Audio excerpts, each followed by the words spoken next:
Minister Siviwe Gwagube says pit toilets have been eradicated in the Northwest Province, the Free State and Mpumalanga, and 96% of those toilets have been eradicated in KwaZulu-Natal.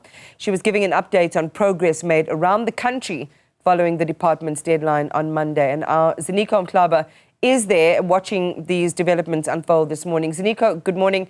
Welcome news to the families there. Of course, this is all in the name of little Michael, who perished in a pit latrine at that location. Yeah. Well, that is right, Imani. Indeed, the minister did also, relate that particular story, saying actually the reason why the department or government decided to embark on this national audit was because of those tragedies which you mentioned, Michael, but also there was another child who lost her life in the Eastern Cape in 2023, and several others who survived but also fell to their death in other provinces such as Limpopo. So that's what the minister really spoke about. What was very most interesting, Iman, was the fact that government now has achieved 96% of its target from when President Ramaphosa really, deployed the National Department of Basic Education and the MECs to ensure that they do a thorough audit of schools that still have pit latrines, toilets, and of course, hence we are saying here today that 96% of that target has been met. Well, one of those schools here in November where really, amazing work has been done already by the National Department in terms of ensuring that they deal with those schools which are identified by the President. I'm joined now by the Minister herself, who has been at the forefront of ensuring that the target is met. Minister, thank you very much for your time. Some good news. Which you shared, you are standing at 96%. That's a lot of improvement, but there have been several delays and postponements of this target, but also mentioning that you are open to do another audit. Talk to us about the key challenges that the government has been encountering throughout the years, and how did you get to where we are today? Thank you. Look, we are pleased with the milestone of reaching 96%, but of course, our ambitious goal was to reach 100%. We know that we have 141 projects that are still outstanding.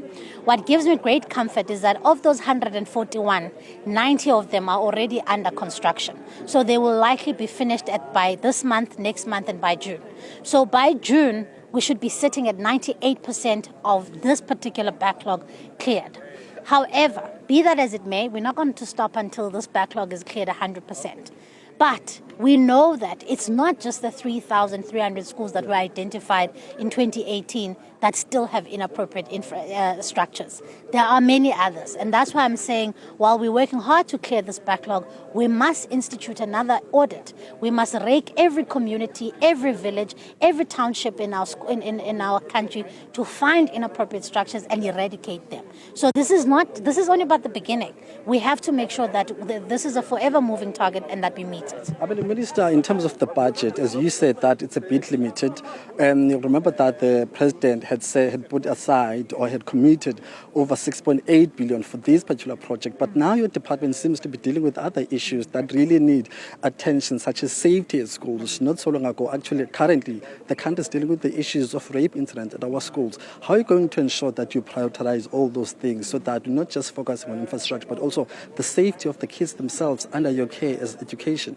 Absolutely. And infrastructure is key to that. We want to make sure that I'm standing here today in the home province of Michael Gwagube, who shouldn't have died if his school was secure, if his school had proper sanitation. So safety in schools also does link very much to infrastructure. But on the issue particularly of sexual violence in our schools, I want to assure South Africans that from the Department of Basic Education side, we are doing everything in our power to make sure that teachers who are found guilty of sexual offences are actually removed from the profession. SACE, which is our body, which is one of our entities, is doing this work continuously. But I think that we should do more. And the more here is where I'm saying it's important that we work with Minister Kubai in amending legislation that will allow us to have access to the sexual offenders register. So we're not just looking at the teachers at the school, but we're also looking at other people who come in contact with children, the people who are employed, the food handlers, the security guard at the gate. We need to be able to make sure that the people who are in schools with our children are people who have not been found to be sexual offenders. However, the bigger and the broader issue is that it's not going to be a government intervention that's going to rid us of the scourge. It has to be our communities, it has to be civil society, and that's why I was glad that the traditional leadership was here today, to ask them too to come to the party in teaching our men and our boys that it's important that we protect women, and we respect women, and we protect our children. Minister, you are taking over, you took over this project from the previous administration. We are under the GNU right now. How have things been, especially in your portfolio, and how things are right now under the current political circumstances, between the political leaders who are having conversations about the relations between the political parties themselves over the past week? How are you feeling on the ground? How are you affected, if in any way?